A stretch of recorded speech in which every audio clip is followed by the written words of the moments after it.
Hello, friends, and welcome back to My Mama's Kitchen. I have a really special surprise for you today.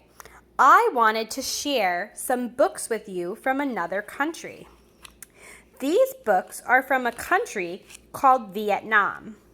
We live in the United States of America, and these books are from a country called Vietnam. My stepmom went to visit my cousin there for his wedding a few years ago, and she bought me these books. He lives in Vietnam, and him and his wife teach English at a school there.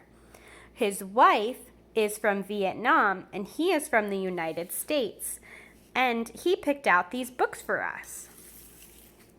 I thought you might enjoy them.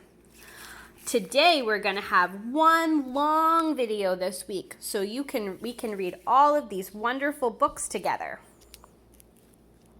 This is a story about a little rabbit named Ralph, and he solves a big problem, but he makes one bad choice that we're going to talk about.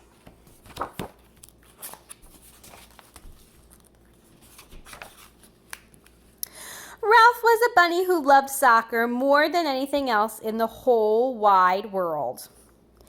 He could play all day long, and he never wanted to stop. "Ralph, come inside," his mother called. "You have to get dressed for your sister's birthday party." "Rats," said Ralph. That was the last thing he wanted to do. "Look how dirty you are," scolded his mother. "Quickly go upstairs and change. Our guests will be here any minute." Ralph saw that his mother was putting the candles on a birthday cake for his sister Lisa. She had also bought a coffee cake. Ralph wondered how it tasted. Ralph was still angry at having to leave his soccer game. This party would be more fun if we could just play soccer instead of singing silly songs, he grumbled. "We probably will play silly musical chairs or pin the silly tail on the silly donkey." Ralph took his time getting ready. He was the last one to join the party. He was very grumpy. Oh, this page is a little hard to read through the camera. Let's see. After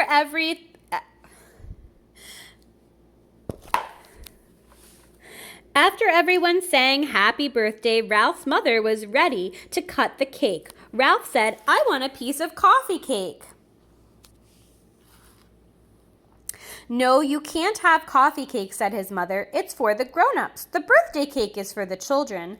"But I don't want birthday cake. I want coffee cake," Ralph said, and he stomped his feet. That was not very nice. It was his sister's party. They were trying to celebrate her birthday.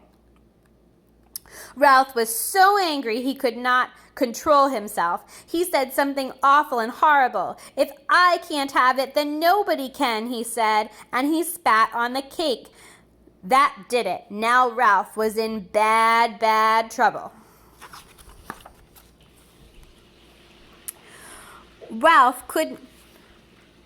I'm sorry, guys. This book is a little hard to read through the camera. "Ralph, how could you?" his mother gasped. Up to the attic this instant. I'll deal with you later." Ralph's cheeks were burning. He was stomping up the attic stairs, but he really didn't mind. The attic was the workshop where the bunny rabbits decorated Easter eggs. It was a nice big room, just perfect for working on his fancy footwork. Suddenly, Ralph heard horrifying screams from outside. From the distance came a terrifying chant. Uh-oh, let's see what's happening. "Tasty bunnies, hop, hop, hop, are delicious in the pot. Simmered, boiled, or as a stew. Watch out, here we come for you." Looking out the window, Ralph saw 3 large savage foxes. Now everyone was in bad, bad trouble. Uh-oh. Let's see what happens.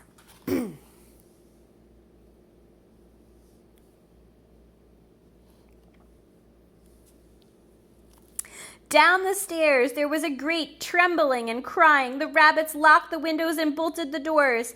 They all went down into the cellar, which was the safest place. In all the commotion, everyone forgot about Ralph. Uh-oh. Ralph had to think fast. He picked up the big baskets of eggs and threw them out the window. Oh, look what happened to the foxes. When the attacking foxes came running, they slipped and they slid and they skidded and toppled and crashed into each other in the gooey mess of broken eggs. The foxes were not ready for this. Badly bruised and covered with slimy eggshells, they got up and saw Ralph laughing in the attic window, and they whispered among themselves and then disappeared into the bushes. Uh-oh, I wonder what's going to happen. Soon the three foxes returned with a long ladder, and they started to climb up to the attic window. But Ralph was prepared. He lined up all the pails of Easter egg dye, and one by one he dumped them over the foxes. First yellow, then blue, then violet, then finally a big pail of bright red dye. This was too much for the foxes. Grumbling, they slunk back into the bushes. "Victory!" cried Ralph as he kicked his soccer ball across the room. But in the next moment, Ralph heard and felt a heavy thump. Everything in the room started shaking. Now, what was happening?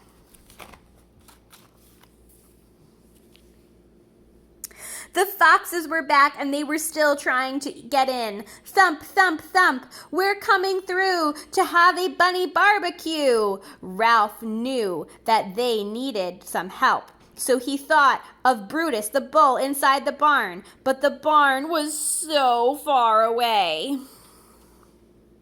He thought, there was just one chance, he thought. Ralph placed the soccer ball on the windowsill.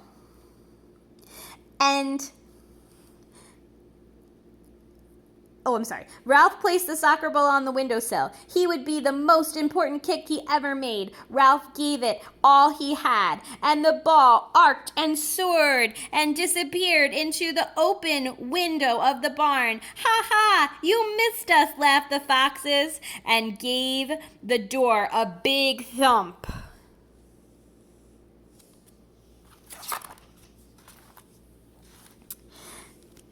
Inside the barn, the animals were enjoying their afternoon snooze. When the ball sailed through the window, it bounced off the rooster's tail. "Yike-a-doodle-doo!" he cried, and then it headed for the hen. "Squawk!" cried the hen, and accidentally laid an egg, which hit the pig.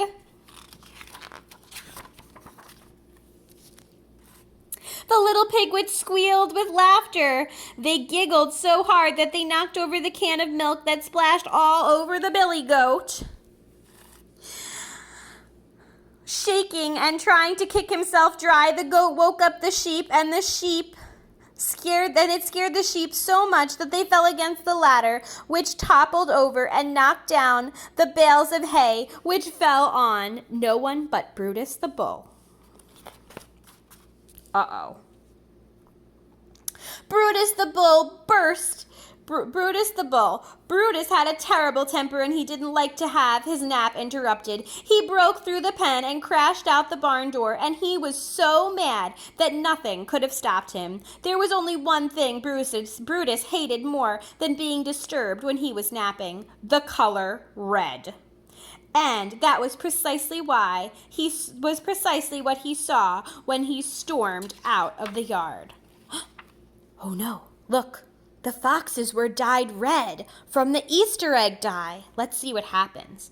3 fire engine red foxes. Brutus galloped after them and made them howl. Ooh! And they ran for their lives. Ralph knew that now the foxes were gone for good. "Attaboy, Brutus," he called from the window. "We did it." The danger was over. The rabbits climbed out of the cellar. When they found out what Ralph had done, they gave him a big cheer. When the happy rabbits celebrated not only Lisa's birthday, but also their good fortune, Lisa told everyone, Ralph must be the greatest soccer player in the world. Nobody else could have made a kick like that. After everyone had a piece of birthday cake, they all played a great game of soccer. And in Vietnamese, which is another language from the country of Vietnam, this says, the end. Who's ready for another special story? This is a counting book, 1, 2, 3, Vietnam, by Elka Ray. Elka Ray is the author. He or she wrote the words.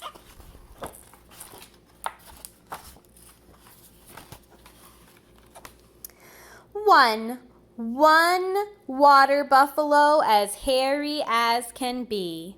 1. 2 girls in a dobby. They look so pretty. 1, 2. 2. 3 gold teeth. 1, 2, 3. 3. 4 water puppets. Oh, that is such fun. 1, 2, 3, 4. 4. 5 lion dancers jumping in the air. 5. 1, 2, 3, 4, 5. This is a big costume that they're wearing, and they make this lion dance. 1, 2, 3, 4, 5 people are inside of it. 6 Quan Ho singers at a village fair. 6. 1, 2, 3, 4, 5, 6. 6. 7 coconut palms growing straight and tall. 7. 1, 2, 3, 4, 5, 6, 7. 7. 8 dragon fruits. Yum, I want to eat all of them. 1.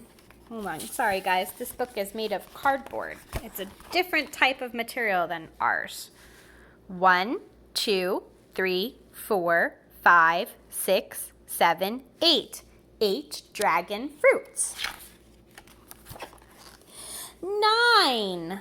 9 basket boats row across the bay. 1, 2, 3, 4, 5, 6, 7, 8, 9. 9. 10. 10 communal hats. You counted to 10. Hooray! Okay, book, you can do it. Stay open. 1, 2, 3, 4, 5, 6, 7, 8, 9, 10. 10. Very good. All right, I'm going to try a different camera placement so we can look at The Little Mermaid. And this version of The Little Mermaid from Vietnam is a little different than the one you might have seen by Walt Disney from here in the United States. So in 2 seconds, I'll be back and we'll take a look.